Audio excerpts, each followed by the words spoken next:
Hello and welcome back to the channel. It is Mark from PowerSonic and Apprentice 121. Today we're going to have a look at ServiceMate and how we use that to make the solar part of our business work really, really well. I've been using ServiceMate for a couple of years now. A massive thanks to Neil Bridgman for first putting me onto that. In the normal work as an electrician, it's already proved its weight in gold. However, with the solar side of things and MCS and QMS manuals, we use that as the central point to tie everything together. And I'm going to show you a bit of how and why through the course of this video. Just to mention right at the start that ServiceMate are working with us. I have got a discount code that you guys can use. It's linked in the description to this video. You get 30% off for 6 months. And as part of that, I get a little kickback as well. So we both win, just to be totally transparent and honest. But without further ado, let's zoom into my desktop, show the creation of a job, the building of a form, and how all of that can then be used with the app out on site. So this could be tricky because ServiceMate is populated with lots of our ongoing projects, and I don't want to be sharing any personal details of customers. I'm not too worried about you guys and girls seeing what we're up to, but obviously there's GDPR and all of that good stuff, so I do need to be a bit careful. However, you can see I am in the main sort of screen of ServiceMate. I've had to click the dispatch map on because it just provides a few icons of what we've got going on in a very localized area to us. And I popped a little search symbol in, so it's taken all the customer details away from there. But we're going to create a new job, and we're going to have a look at how forms play a part in us collecting customer data when we're going out to do site audits. Before we get into solar, I've had a few questions around this, sort of how we're using ServiceMate on our solar jobs. And there's two ways we're approaching it, and I'll get to that as we move the video along. But if we go for this one, and I'm going to create myself as the customer, I will just make up a new one. I must have done that before already. We're going to stick it in our category of solar. Now, when we do that, every single inquiry, quote, whatever is stored in that job category. So if I need to draw that information back, say during an MCS audit, for example, if I put the solar filter on, every single solar job we've done would be populated into there. Now, you can put your address in here, which is obviously useful for the engineers finding where they're going to be going. And also for the job to link across to maps such as this. I'm just going to leave that blank for now. It's kind of self-explanatory. And again, in here, you can put solar BV system and battery storage. And usually you'd get some prompt from the customer on this if they're after 5 kilowatts, 10 kilowatts or whatever. That can all go in that box. And then basic contact details. So if I use my name in here, if I could spell it correctly, and then my email. This is all public information, so I don't mind sharing that. The legendary .co at the end, which has been the worst business decision I have ever made because I have to explain it every time I give that email address out. But that's in there. And then if you want to, you can build a quote up in this quotes page, and I've shown this on the channel before. There is some really, really useful features on this, so I will just give you a little example. If I was to pop in, say, an AI, got the give energy all in one, and a pre-populated price of £9,000. So you can see we've got our AIO brought across here. We've got one in the quantity. We've got our cost ex-VAT and the price ex-VAT. So we need to put our cost in. This would be what we're buying it for. If we was to say 4,900, and you can see there it's got a markup percentage of 84%. Now this 9,000 price that's been pulled across, you'll notice supplied and installed, so that would be one where there's a particularly challenging cable route. And you can set your markup or whatever. So if you're just wanting to put 35% on the material only, you can do that and take the add and installed away, and then you can start to list that separately as you build your quote up. So if we was adding another item, for example, say there's a Zappy going in, we can pop a Zappy in there. We can put our base price on, and again we might want to mark that up 20%, and it will do that. We can then add the labour rates in and such as we build that up. Now produce a quote, which is handy, and you'll see it's doing that now, and you get a quote that's been produced for you to send to the customer. Fantastic. Now with this, you'll see at the top you can also do a proposal, so you can give your proposed job a title. It'll itemize everything that's built into it, and you can add and amend this as you wish. So if we click the start button here, you'll see it starts to take you through a kind of wizard, if you like, and you can pop the titles in, other bits and pieces, and totally customize it for exactly how you need, which is fantastic. And again, if you want to assign forms on this job, you can do that in this section here. But we're going to zoom back to the job details. So with this, you'll see there's badges at the side here, and some of these come as standard in the software, and we've made a few others. You'll see there's the 2 solar ones here. If I activate those now, anybody who goes to site on this job, and I'll show you in the mobile app how that works, gets prompted to fill these forms in when they are at the job. So now I can schedule this. I'll schedule it for me. We'll say it's going to take an hour, and we'll do it on the date of recording, which is now, and we'll schedule it for then. So we'll save that booking. Now in the app, which again I'll do a screen record and voiceover on to show you this, you can start to navigate to the job. You can notify the customer. So if you've popped the email address and phone number in, they'll get a notification, and if you allow them to, they can track you as well to see where you are in relation to attending. So it gives them a bit of foresight. If you get stuck in traffic or something's happened, they can actually see where you are. Really useful. And again, for logging the hours you're actually on site, it will do that as well. So back in your quotes area here, you can allocate your time that the job management software will pull through, so you know exactly how you've been there, how long you've been there, and it'll show you your profit and loss, if you like, on the actual job itself, rather than just trying to figure things out. So once you've got all of your costs in there, you've got your labour in there and what you've charged, it'll track how long you actually spent on that job. It'll know the purchase price of the materials. It'll do all of the clever working out for you, so you don't need to do it manually and show what actual profit you made on a particular job, which is really, really useful. Just helps. And again, we've got knowledge areas here. So if we go to the knowledge article, we can make an article specific to this task that we've done. So if we've collected a video or we've collected anything else that we've done along the way, we can see what they are there. And if I go, I want to make sure I save that. If I go back into our settings area on this, and again, I've got to be a little bit careful. I'm not showing any customer details, but I think I've managed to wiggle out that. If I go to our knowledge articles, you can see I've made one here for the Give Energy all-in-one. So I can edit that, but it's basically listing instructions of how you go through the commission on that, which is handy. I just popped that in the other day as a first effort.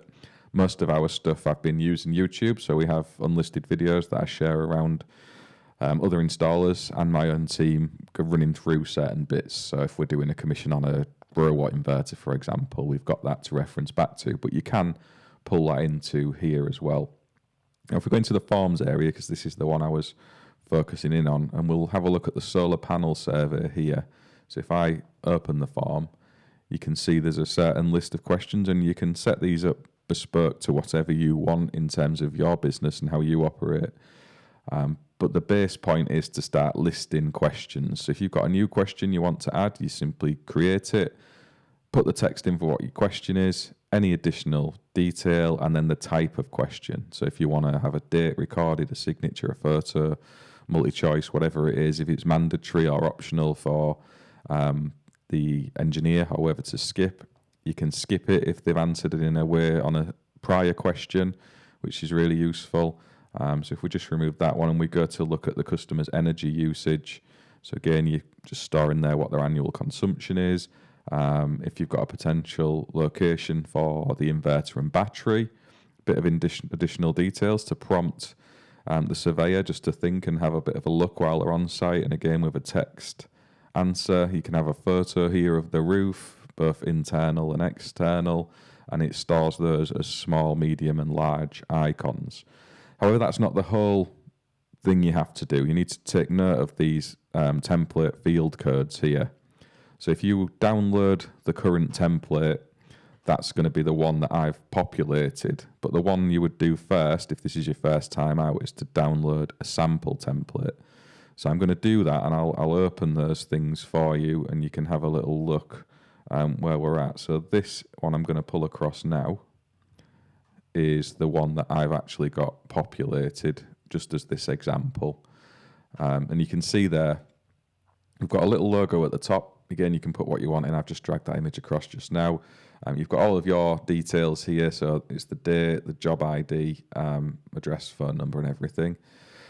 And then if you look down here, you can see what should relate to the form itself. So if I open the form back up, you can see you've got your DNO supply details, and underneath we've got these little dashes and those details in there. So if I click those up, you can see it says under here, form DNO supply details.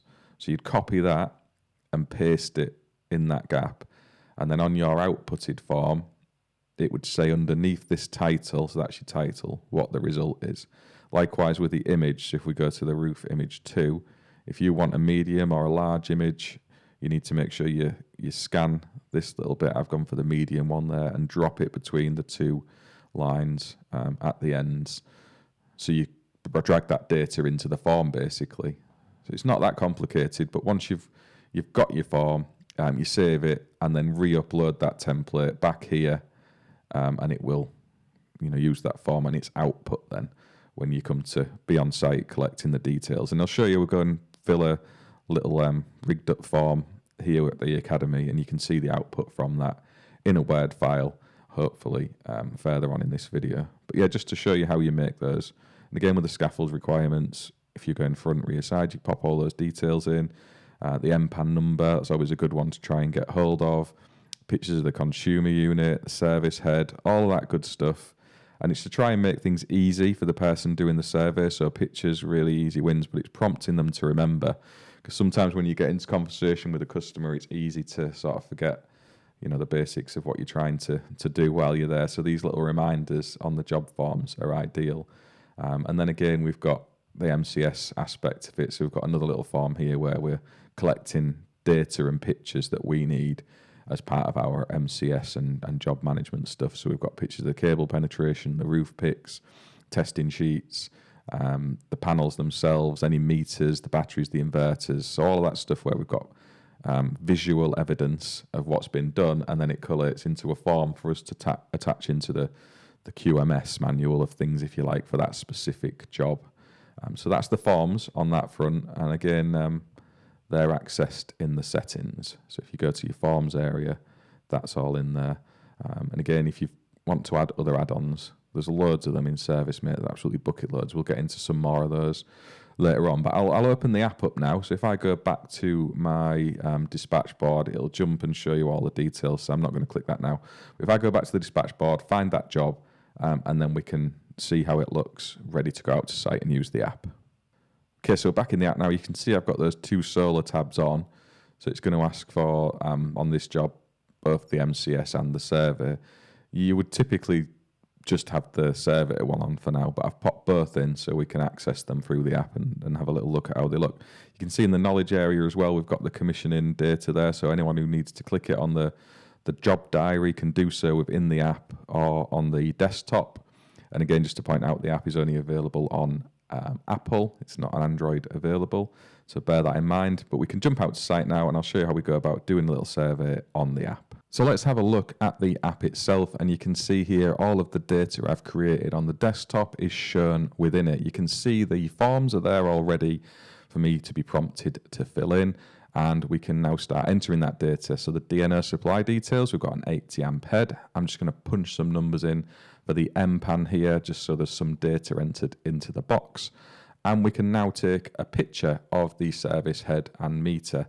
And again, this is just handy to refer back to. So if you are wanting to look at things down the road, you've not quite remembered exactly what's there, a picture speaks 1,000 words. And you can see that meter spinning away quite quickly there. So we could do with some solar generation. So that's popped into the file there. We're now going to go and get a picture of the consumer unit. And again, this is just leading you and prompting you to collect data that's going to be needed to help with any proposals down the road. And you might forget this while you're out on site. So having that prompt is super duper useful. So I'm going to take our PV board here at the Academy and get a little picture of that, show the spare ways and what is going on within there. So we now need to get some images of the roof. And again, this could be from inside the loft space, outside in the garden. I'm using the simulated environment we've got here, and fortunately there is some solar panels up there already, so this is going to be a very, very easy install. We'll pretend this one is inside the roof space itself, but obviously it's all there open to the elements at present, so we can see the underside of the array. And again, collect the picture up. We can enter a proposed location for the battery and inverter. So again, just to list them, if there's a few options, you can pop that in there. We're just going to go for a detached garage adjacent to the service head. We'll pop in there. And a little picture of it as well. Again, picture speaks 1,000 words. If you've forgotten your measurements or you've not done the room scan or whatever else, you've got that picture there to look back to. Unfortunately, we've got a gateway in place already. We'll pop the customer's estimated usage and then the consumption times. This can be useful if you're proposing batteries and trying to store up energy and getting the best value from a system for your consumer. So if they work from home, if they have kids home in an evening with Xboxes running, or if they've got a hot tub that they might fire up on a weekend, all of those things can play a part. Of course, an electric vehicle as well. You can list all of that in this little box, and it's just a section there that's going to help you understand when the power may be consumed from the customer's particular property. And then you can list any preferences. Lots of customers come to us because they're wanting the Give Energy all-in-one, for example, or a solar edge system, or something else that they've had sight of at a trade show. A lot of people are switched onto this kind of stuff, so they will have views and opinions. And then a proposed solar generation size, if you're going to need a G99, and then your scaffold requirements. And again, you can have this as pictures if you wish, however you want to do it. Generally, we've captured that in the roof pictures anyway, but it's just to say what we need in terms of scaffolding around the rear and the sides here with our rails, and that's all good. We can now create that form, so it takes a little bit of time just to think about it and pull all those pictures through into the form itself, and you can actually view that on your handset whilst you are on site and just check that it has all come through as you wish.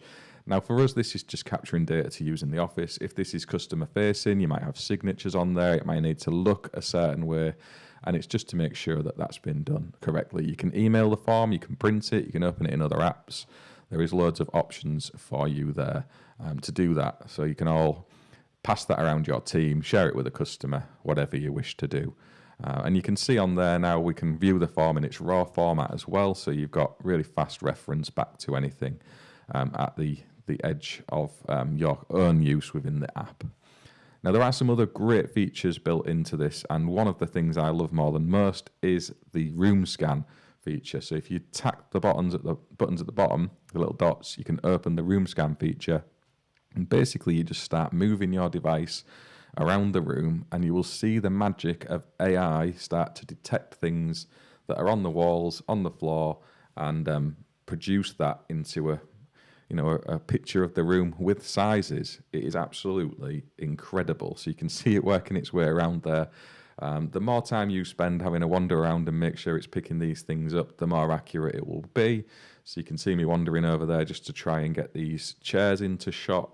And again, if this is stuff that you don't want in the room, you can take it out. You don't have to have it in there, but I'm just trying to get it in so we can show you it in the app itself. You can see it's even scanned outside the door there and picked up the little cabinet out the corner of its eye, giving it a side eye, but we'll discount that for now and just look at the overview of that room. So we've got the chairs, we've got the tables, it's even picked up the TV on the wall, and you can zoom in and move around all of that for your own choice. Again, if you want, you can email that off to others in the team. You can open it up and see the sizes of everything. So you've got your floor area, the wall surface size, the wall linear lengths. Open up a specific wall and it'll give you its length, width and area, even down to chairs and unknown storage and things. It gives you the measurements of those and the television on the wall as well.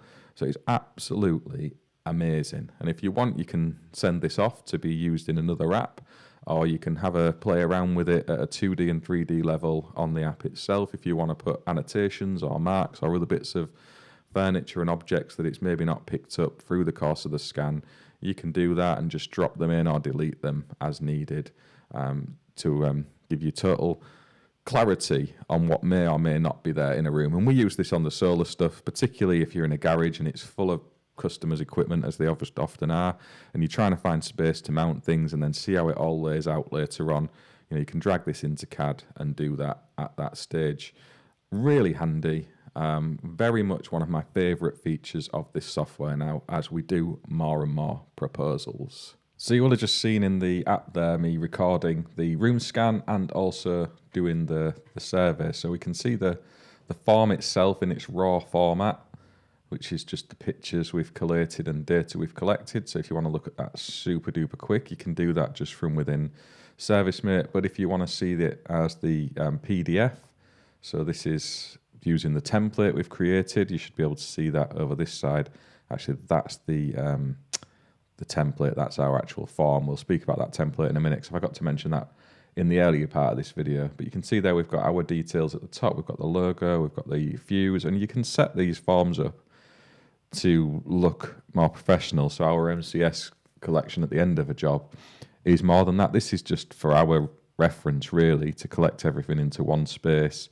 And we just need the data. So that's doing that quite handily. You can see the pictures are from the academy here. So we've already got a solar system up and a gateway you can see there. So we're not a real world as such, but it shows you how that can be done, just in the way you can collect your information in one file. And obviously, you could just upload images into the diary if you wanted. So you could just pop those in there, pop a note where it describes everything. You don't need to go to the extent of making forms. It's just an easier way of prompting people when they are on site to do that.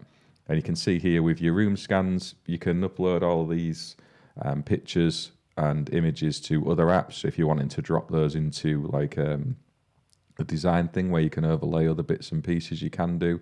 But how clever is it that it pulls all that out, where the doors are, where there's furniture stacked and chairs and TVs, and it knows all the sizes. It's absolutely spot on for that. It's incredible, really.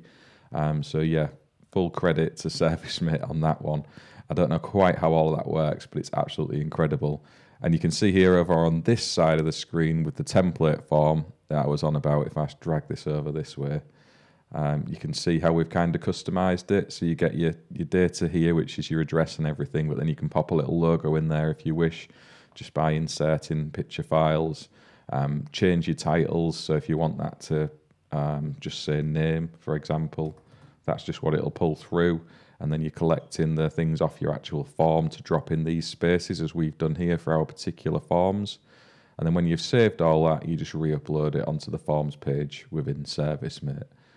So if I go and try and find you that, actually, we won't save that. If we go back to the forms page, which is here, and we'll open this one.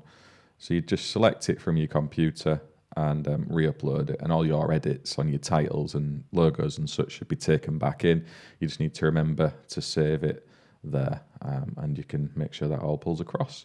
So super easy to add new ones, remove other ones, set it up exactly as you want. If it's a mandatory question or if people can skip it, you can set all of that. Super duper useful. I hope that makes sense. For anyone who is interested in trying ServiceMate, as I said at the start of this video, there's a link in the description alongside it. You get 30% off for 6 months as a handy little link up ServiceMate are doing through myself. I get a little kickback on that, just to be completely transparent and honest on it. It's just recouping some of the costs in terms of my payment for ServiceMate. So we all win on that one. It really is epic stuff. If you're trying to pull your solar stuff into one place alongside, the QMS manuals and things that you can go and get in different places all packaged up, you can make ServiceMate cover all of that off just with forms and the job diary. So it is possible to do all of those things utilizing the software as a whole. So I hope you found that useful and interesting. I always find new features baked into ServiceMate every time I open it up. If you go and look in the add-ons, there is so much stuff in there that can really help you be more productive and streamline what you're doing, certainly in the way that we build quotes and proposals now.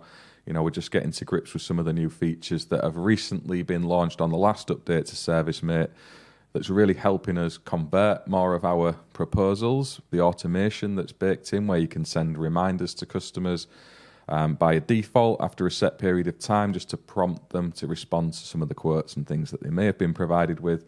Little basic things like that are really handy. And then allocating the job forms around the different jobs. So if I allocate a job to Matthew now, I could create a job and tell him that there's been a leaking toilet just to make his day, that's gone into a spotlight, and can you go out and have a look at it and fill this form in as part of that job, because I need photographic evidence to give back to the estate agent.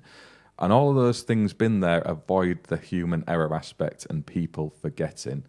You can also really drill down into your costs on jobs as well. You know, we all do our best to estimate and quote where we're covering ourselves, but with the evidence laid in front of us that maybe things are taking a bit longer than we realised, or the material costs are adding up because of things we'd not considered, you get oversight of that. So it's really, really useful to a growing and building business. As we are, we've gone from very small, humble beginnings, and we're starting to see some growth. You know, this is central to our plan going forward, and hopefully it keeps playing in the way it has so far. Super duper impressed. And as I said at the start of the video, there is a discount code. If you want to go and try it, please follow that below. Get yourself signed up. You get 30% off for 6 months. And there's loads of helpful content baked into ServiceMate. You can do the little training that we've done, so it's all in the app itself. If you dive into the help menu, you can start going through that process, building your skills, and been taken through every step of your learning journey with that particular product. If you have got any questions in and around any of this and you want to ask me in the comments below, please do so, and I'll do my very best to answer. I'm going to pull various bits and pieces of ServiceMate apart into individual videos as the weeks and months move along, and show it in the content more often, because I have had such a lot of questions about it, and obviously trying to help encourage other people to sign up and use this stuff so we all benefit from the nice discount codes and the is it affiliated payments that we get in return, all of that good stuff. Thank you for watching. Please do get involved in the comments, and I'll see you on the next one.